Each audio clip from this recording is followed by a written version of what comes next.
the LNG terminal. So they hired me, and I worked for them for 16 years, 8 in Birmingham and 8 in Houston. And when Southern Company started building the combined cycle plants to burn more natural gas, I joined Southern Company, actually in charge of buying natural gas for the power plants. Did that for 4 years, and we saw our gas burn go from 50 BCF a year to over 200 BCF a year.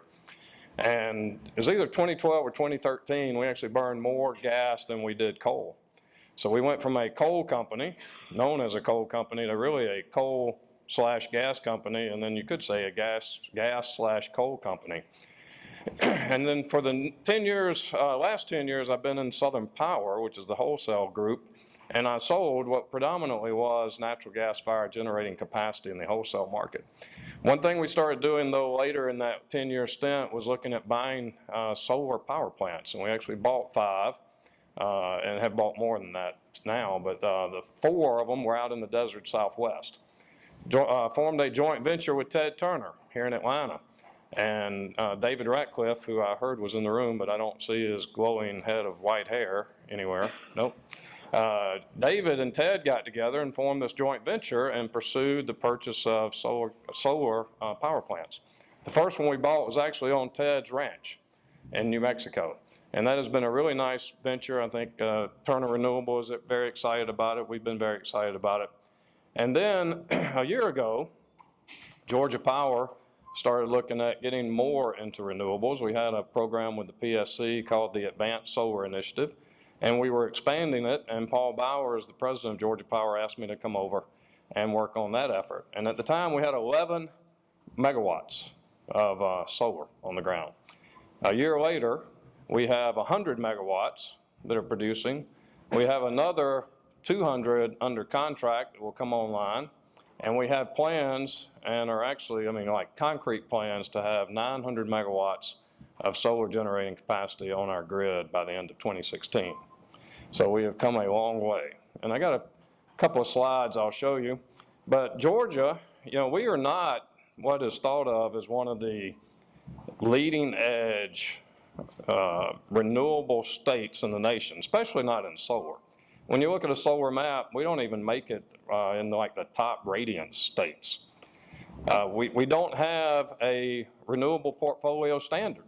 So we don't have a requirement to add solar capacity or renewable capacity by either a mandate or legislation, which entices people to add it no matter what the cost.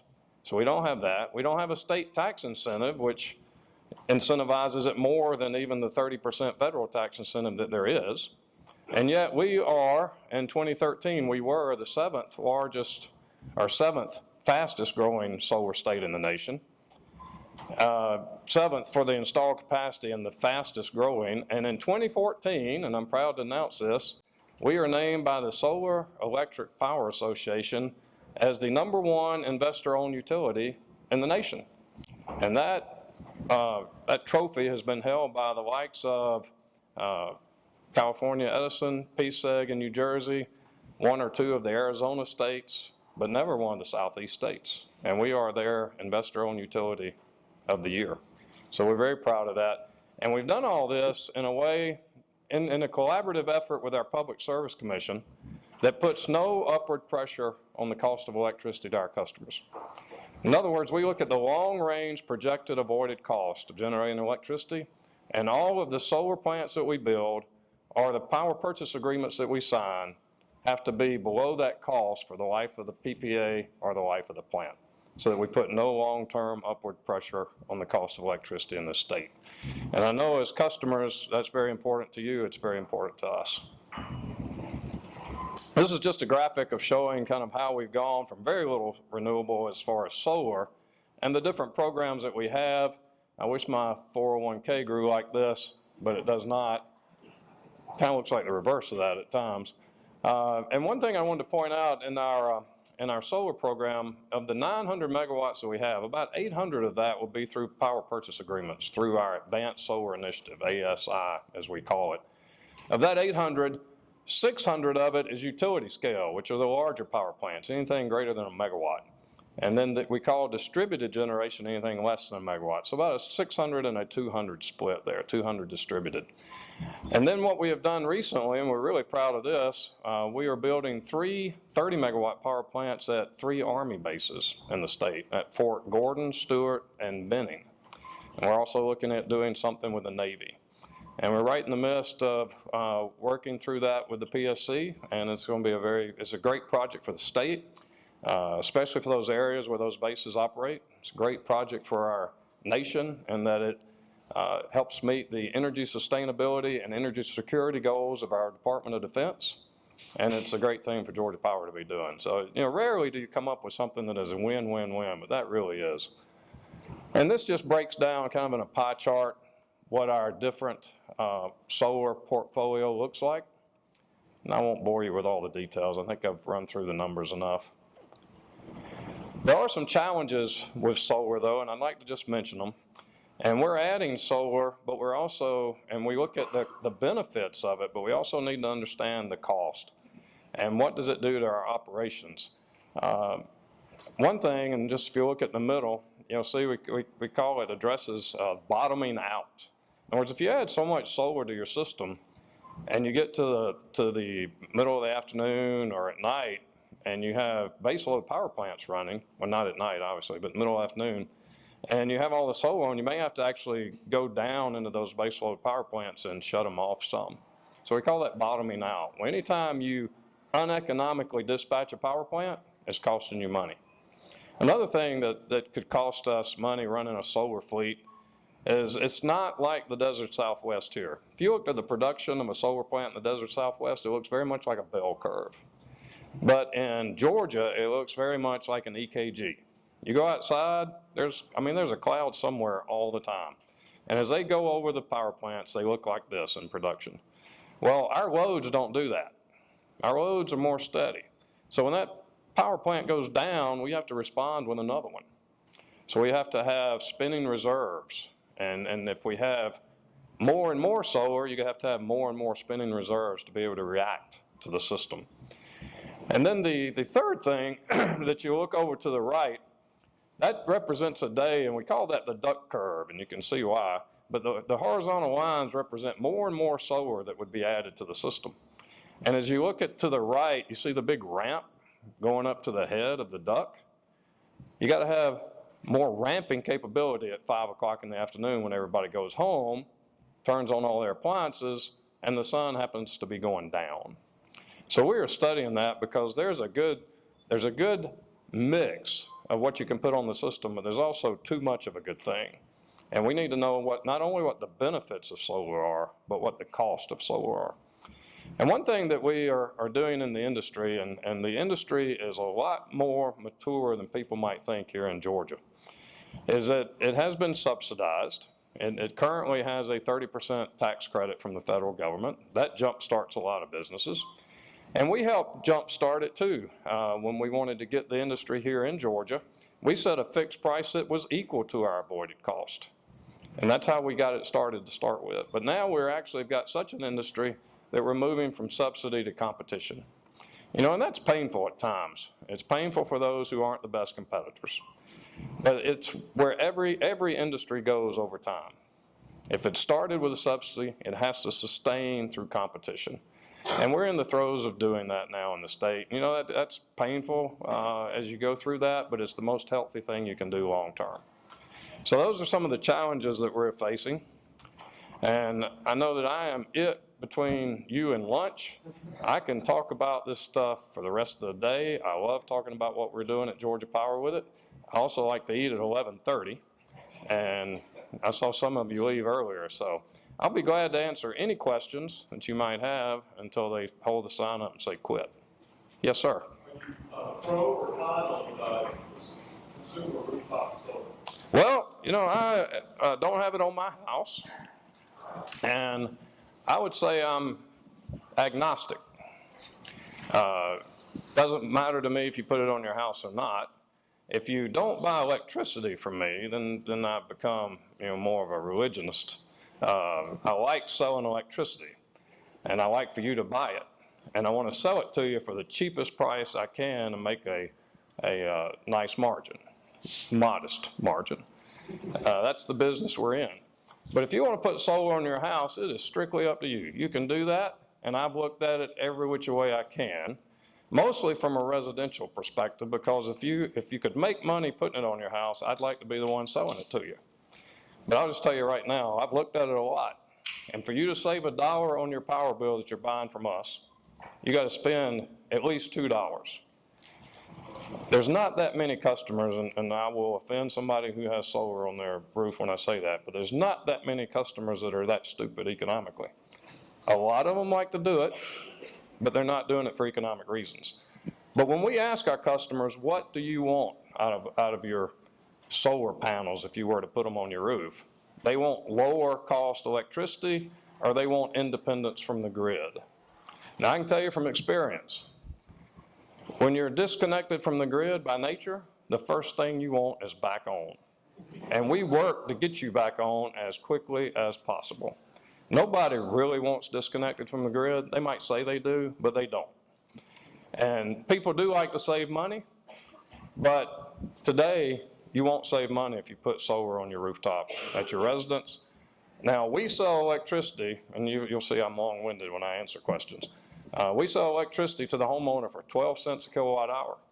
I bet most of your businesses in here don't pay 12 cents a kilowatt hour.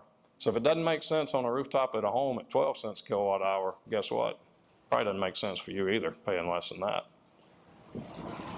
Did that answer your question?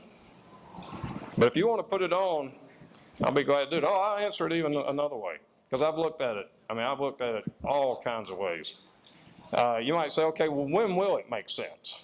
Because utility rates tend to go up over time, and solar prices have come down dramatically. And in fact, you could put solar at your house now where it used to be $8 or $9 a watt. Now it's about $4 to $3.50 per watt. So it's come down more than 50%. But our rates historically have gone up right a little bit, probably less than 2% a year. For you to break even at your house, I've estimated that our rates need to go up 4 to 6%, and the solar prices need to come down another half. So they need to go from $4 to $2 a watt.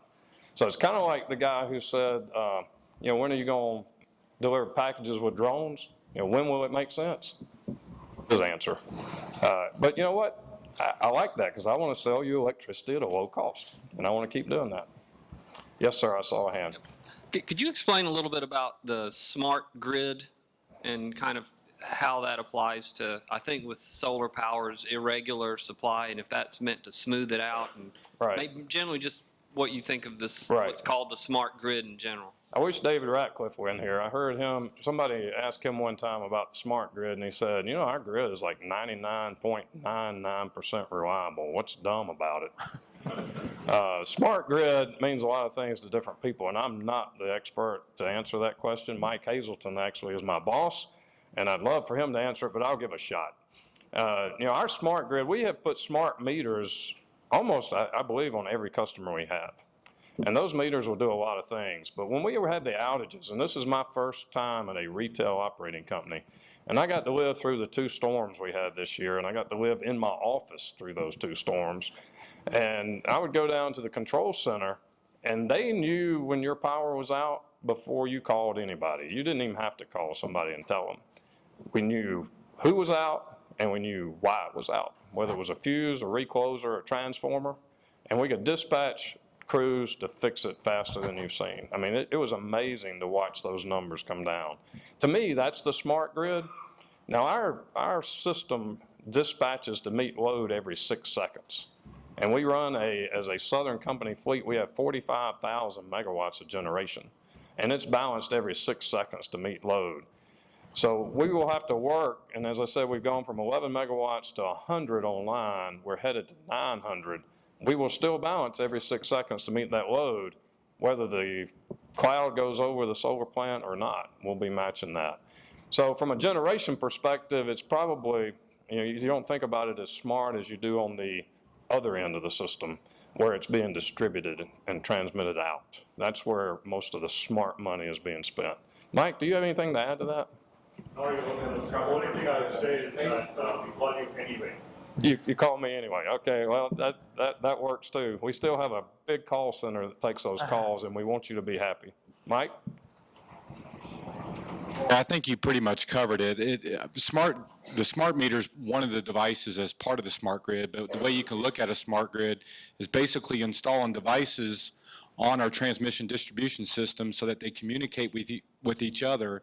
And in the case of an event like an outage, it automatically self-heals. It repairs and restores and isolates the damage to the minimum point. That's basically what we have done investing in the smart grid. I'm not familiar with anything related to solar on the smart grid. I don't know if Brooke or Norrie, you're familiar with that, but to deal with the intermittent nature of solar, but that's basically the way we've looked at the smart grid. And we've invested heavily to increase our reliability and restoration capability through the smart grid devices. Thanks. Yes, sir. Down here in the front.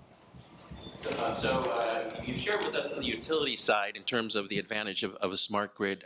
What sense are you getting from the customer side? Are they taking advantage of that maybe more granular data? Are they doing anything with that? Are they changing their behaviors to reduce energy consumption? You know, I'm going to refer to Mike on this one because Mike is in charge of all of our marketing and customer service, and he knows it so much more. I mean, if you want to talk about solar panels, I'm your guy.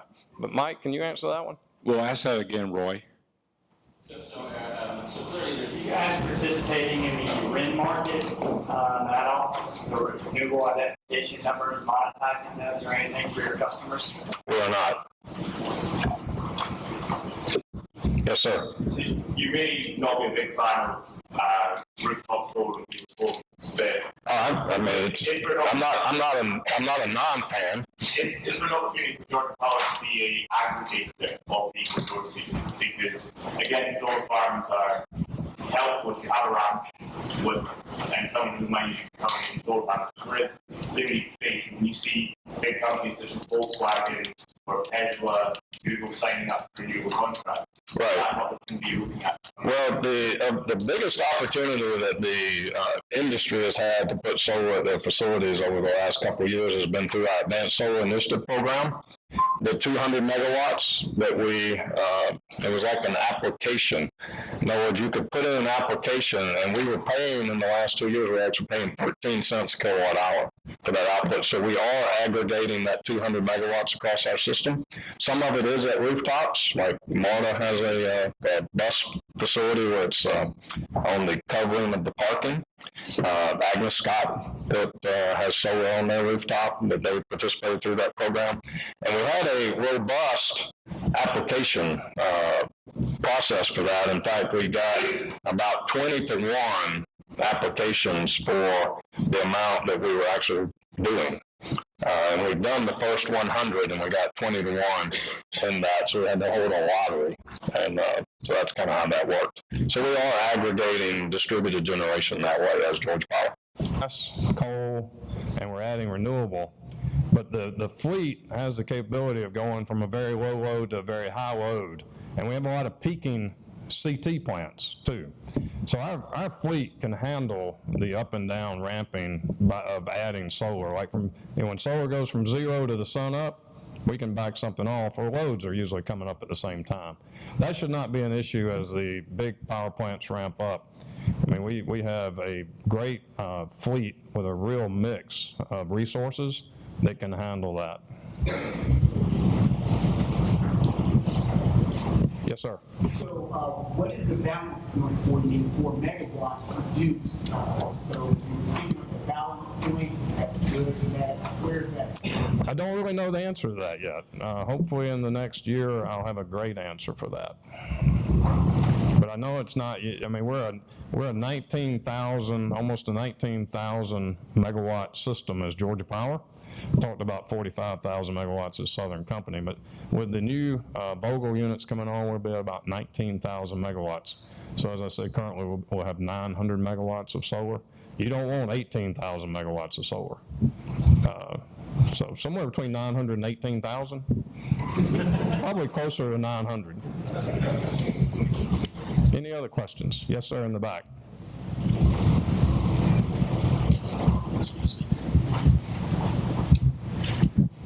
So you said that you needed the price to get down to about $2 a watt for it to be financial, to make sense financially. So since, Well, I also said that our rates would need to increase at double what they are today. Okay. And that would be to break even, not to save money, just to be clear. but since we're getting close to that mark right now, since Brightergy is already at $2 a watt, and I'm sure you're planning to raise your price a little bit, maybe you want to partner with Brightergy to do some distributed solar with commercial Are you at $2 a watt on a roof or $2 a watt on the roof. on a roof? I'll have to look into that, We'll have to talk. all right?